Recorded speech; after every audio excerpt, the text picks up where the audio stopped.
Mini pizza মাত্র 10 মিনিটে বানাতে পারবেন, আর কেউ খেয়ে বুঝতেও পারবে না যে আপনি এটি বাসায় বানিয়েছেন।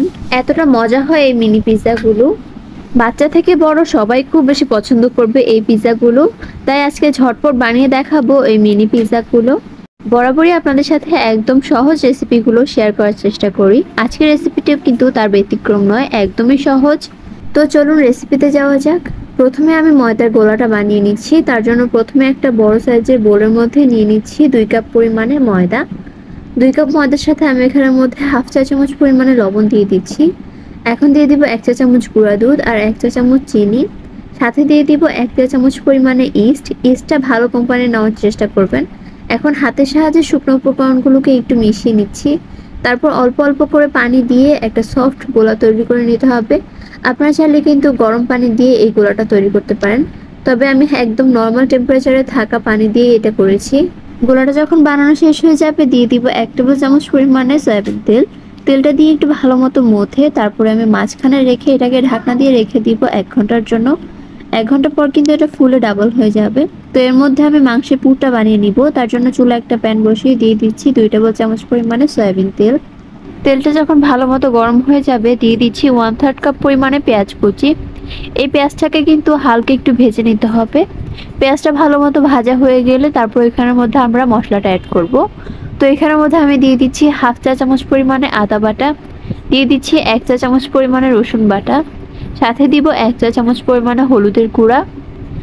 এখন এগুলোকে হালকা একটু মিশিয়ে নিচ্ছি। এখন দিয়ে দিব 1 চা চামচ পরিমাণে ধনিয়ার গুঁড়া, হাফ চা চামচ পরিমাণে দিয়ে দিব মরিচের গুঁড়া, 1 চা চামচ দিব জিরা বাটা, আপনারা চাইলে জিরা গুঁড়াটাও ইউজ করতে পারেন। এখন দিয়ে দিব হাফ চা চামচ পরিমাণে লবণ। লবণটা আপনারা আপনাদের স্বাদ অনুযায়ী দিতে পারেন। তো ভালো মতো মিশিয়ে আমি এখানের মধ্যে 1 চা চামচ পরিমাণে গরম মশলার গুঁড়া দিয়ে দিচ্ছি।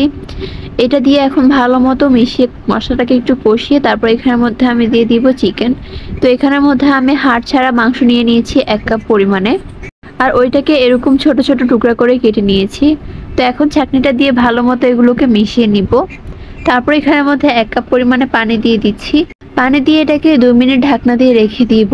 মাঝখান দিয়ে কিন্তু এটাকে আমি নেড়ে দিয়েছি। তো যখন এটা ঝোলটা একদমই শুকিয়ে যাবে চুলা থেকে নামিয়ে নিচ্ছি। আর এর মধ্যে কিন্তু আমাদের ডোটাও ফুল একদম ডবল হয়ে গিয়েছে। তো এখন এটাকে আমি চেপে যে বাতাসটা ছিল ওইটাকে বের করে নিচ্ছি। তারপর হাতের সাহায্যে এটাকে খুব ভালো মতো মথে নিব। তো এখন আমি ওই ডোটা থেকে ছোট করে একটু লেচি কেটে নিব। তারপর ওইটাকে আমি বেলুনি দিয়ে বেলে এরকম ছোট সাইজের করে নিচ্ছি। একইভাবে আপনারা চাইলে কিন্তু বড় সাইজের পিৎজাটাও বানিয়ে নিতে পারেন। তো এখন আমি যে ছোট 4টা পিৎজা নিয়ে নিয়েছি একটা ট্রেয়ের মধ্যে, এটার মধ্যেই কিন্তু আমি এগুলোকে বেক করব। তো তারপর একটা কাঁটা চামচ দিয়ে এই সবগুলো পিৎজার মাঝখান দিয়ে আমি এরকম থেতো করে নিব। এর ফলে কিন্তু আমরা নিচে যে সসটা দিব ওইটা একদম ভিতর পর্যন্ত পৌঁছাবে আর টেস্ট অনেক বেশি ভালো আসবে। তো তারপর এখানের মধ্যে আমি পিৎজা সস দিয়ে দিচ্ছি। প্রতিটা পিৎজার মধ্যে আমি 1 চা চামচ করে দিয়েছি।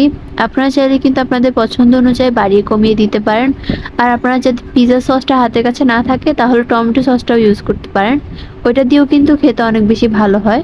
তারপর আমি যে চিকেনগুলোকে ভেজে রেখেছিলাম ওইগুলো দিয়ে দিচ্ছি। চিকেনটা আপনারা আপনাদের ইচ্ছা অনুযায়ী বা স্বাদ অনুযায়ী বাড়িয়ে কমিয়ে দিতে পারেন। তারপরে দিয়ে দিচ্ছি ক্যাপসিকামটাকে এরকম ছোট ছোট টুকরা করে কেটে নিয়েছি। তারপর এখানের মধ্যে আমি স্বাদ অনুযায়ী দিয়ে দিচ্ছি। এখন এখানের মধ্যে আমি দিয়ে দিচ্ছি টমেটো কুচি। আপনারা চাইলে কিন্তু রেড ক্যাপসিকাম কুচিটাও ইউজ করতে পারেন, তবে টমেটোটা দিলেও কিন্তু খেতে আর দেখতে অনেক বেশি সুন্দর লাগে। তো তারপরে দিয়ে দিচ্ছি পেঁয়াজ কুচি। পেঁয়াজটাকেও এরকম ছোট ছোট টুকরা করে কেটে নিয়েছি। এখন দিয়ে দিব মোজারেলা চিজটা কিন্তু আপনারা আপনাদের পছন্দ অনুযায়ী দিতে পারেন। অনেকে একদম ওভারলোডেড চিজ খেতে পছন্দ করে, তারা চাইলে কিন্তু একদম বেশি পরিমাণে চিজ দিয়ে দিতে পারেন। তারপরে এখানের মধ্যে আমি দিয়ে দিচ্ছি অরিগানোটা আমি একদমই কম ইউজ করি। তারপরে দিয়ে দিব চিলি ফ্লেক্স, ঝালটা আপনারা আপনাদের পছন্দ অনুযায়ী দিতে পারেন। এখন পিৎজার যে খালি অংশটা আছে সাইড দিয়ে ওইখানের মধ্যে আমি ডিমের কুসুম ব্রাশ করে দিচ্ছি। ডিমের কুসুম ব্রাশ করলে কিন্তু এটা সাইড দিয়ে কালারটা অনেক বেশি সুন্দর আসে। তো তারপর এখানের মধ্যে আমি কিছুটা পরিমাণে গোলমরিচের গুঁড়া দিয়ে দিচ্ছি। এটার ফ্লেভারটা কিন্তু অনেক বেশি ভালো আসে। তো তাহলেই কিন্তু পিৎজাগুলো ডেকোরেশন একদমই রেডি হয়ে যাবে। তো তারপর একটা বড় সাইজের হাঁড়িকে গরম করে নিচে একটা স্ট্যান্ড দিয়ে তারপর আমি প্লেটটাকে বসিয়ে দিচ্ছি। এটাকে আমি মোট 10 মিনিট রান্না করব। 5 মিনিট পর আমি এটাকে ঢাকনা দিয়ে সরিয়ে দেখাচ্ছি। দেখুন এটা কিন্তু আগের তুলনায় অনেকটাই ফুলে গিয়েছে। তো তারপর এটাকে আমি আরও 5 মিনিট রান্না করেছি। এখন এগুলোকে চুলা থেকে নামিয়ে নিচ্ছি, নামিয়ে তারপর একটা ছাঁকনি দিয়ে আমি পিৎজাগুলোকে উঠিয়ে নিচ্ছি। খুব সহজেই কিন্তু এগুলো উঠে আসবে। তো তাহলে কিন্তু আমাদের মিনি পিৎজাটা একদমই রেডি হয়ে যাবে। দেখুন দেখতেই কিন্তু অনেকটা বেশি লোভনীয় লাগছে, খেতেও কিন্তু অনেক বেশি ভালো ছিল। পিৎজার বানটাও কিন্তু অনেক বেশি সফট ছিল। তো আমি একটা ভেঙেও দেখাচ্ছি। আপনারা চাইলে কিন্তু বাসায় এরকম সহজেই পিৎজা তৈরি করে খেতে পারেন। তো আমার আজকের রেসিপিটি ছিল এই পর্যন্তই। দেখা হবে পরবর্তী কোনো ভিডিওতে। আল্লাহ হাফেজ।